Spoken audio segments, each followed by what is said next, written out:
Hello everyone, welcome to my channel Wangshan My World. चलो a psycho mafia madly obsessed his maid and fall of him का part 5 start करते हैं। लैन वांग जी मन में wing के लिए फीलिंग डेवलप करने लगता है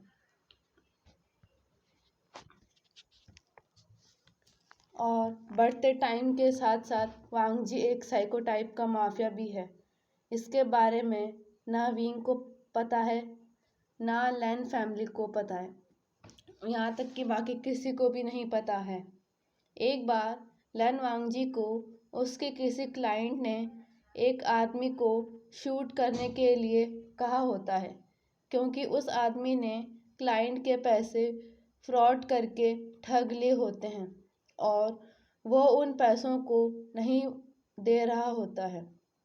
नेक्स्ट दिन वांगजी ने उस आदमी को किडनैप कर दिया और उसको अपने प्राइवेट रूम में वांगजी के गार्ड्स ने चेयर से बांध दिया होता है और वो वांगजी का वेट कर रहे होते हैं। तभी वांगजी अपने प्राइवेट रूम में अंदर आता है। तब उसके गार्ड उसको बो यानी सैल्यूट करते हैं। वांगजी उस आदमी के पास आता है और उससे पूछता है कि उसने उसके क्लाइंट के मनी क्यों फ्रॉड से लिया और उसको वापस क्यों नहीं दे रहा है। वो आदमी कुछ भी नहीं बताने से मना कर देता है वांगजी को। वांगजी 2 से 3 टाइम उससे जेंटली पूछता है, पर वो आदमी कुछ नहीं बता रहा होता है, जिसके कारण वांगजी को गुस्सा आ रहा होता है और उसकी साइको साइड धीरे धीरे बाहर आने लगती है।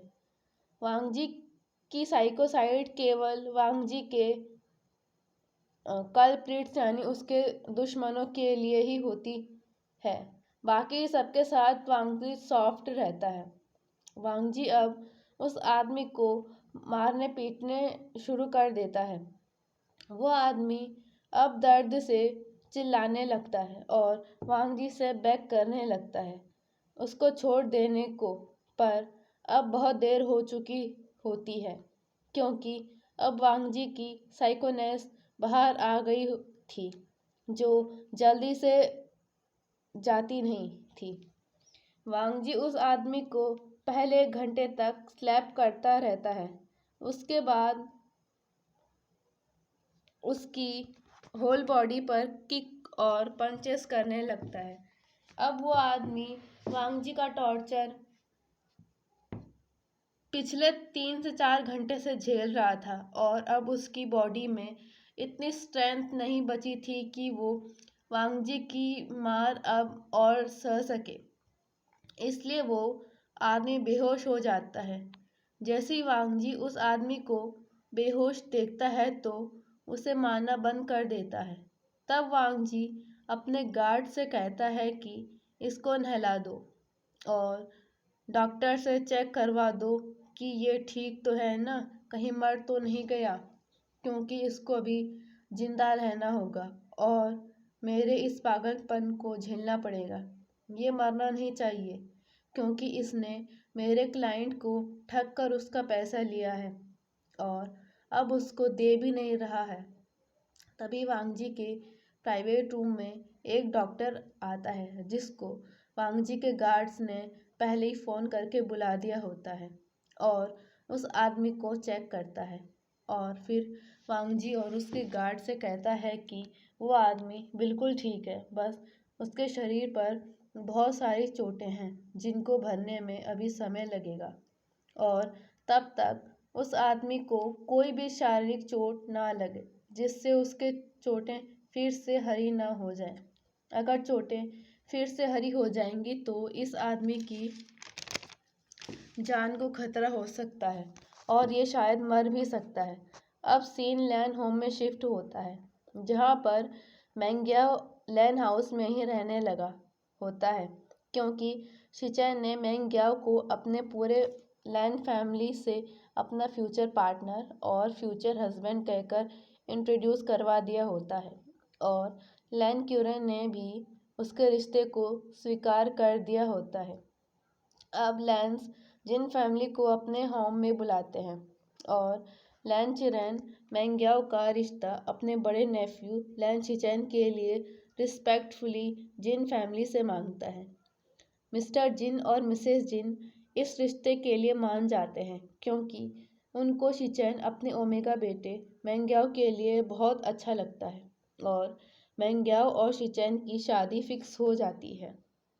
अब 2 महीने बाद मैंग्याओ और शिचेन की सगाई पक्की हो जाती है। अब सीन लैन वांगजी के प्राइवेट रूम में शिफ्ट होता है जहाँ पर वांगजी अपने सारे गार्ड से उस आदमी की अच्छे से देखभाल करने को कहता है और वांगजी अपने लैन होम में वापस आ जाता है।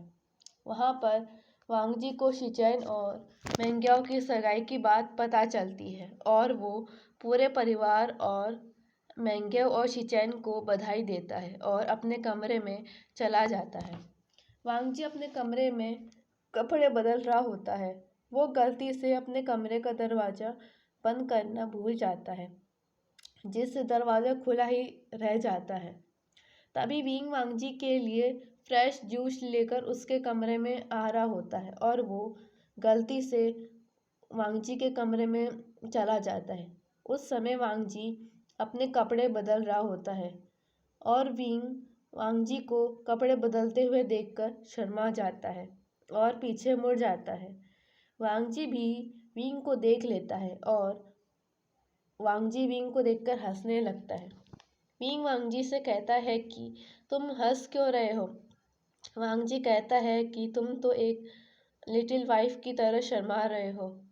विंग वांगजी की बात सुनकर और भी ज़्यादा शर्मा जाता है। वांगजी ने अब अपने कपड़े पहन लिए होते हैं और वो विंग की ओर बढ़ने लगता है और जूस का गिलास प्लेट से ले लेता है और प्लेट को किनारे पर रख देता है और जूस पीने लगता है।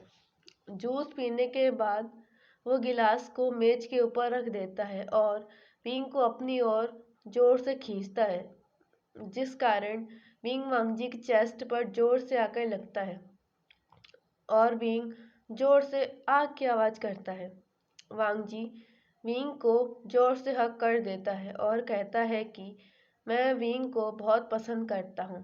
विंग भी वांगजी से कहता है कि मैं भी तुमको बहुत पसंद करता हूँ, यहाँ तक कि मैं तुमको बचपन से पसंद करता हूँ पर कहने से डरता था क्योंकि तुम हमारे मालिक हो और हम तुम्हारे नौकर हैं, इसलिए मैं कहने से डरता था। वांगजी विंग से कहता है कि आई लव यू विंग और विंग भी वांगजी को आई लव यू टू कहता है और वांगजी विंग को किस करने लगता है। विंग भी वांगजी के किस को रिस्पॉन्ड करने लगता है और वे दोनों एक डीप पैशनेट किस इंजॉय करते हैं। मैं अपनी स्टोरी को यहीं पर ख़त्म करती हूँ। अगर आपको वीडियो पसंद आए तो वीडियो को लाइक और कमेंट और चैनल वांगशन माय वर्ल्ड को सब्सक्राइब और वीडियो को वांगशन फैन के साथ भी शेयर कर देना। And good night.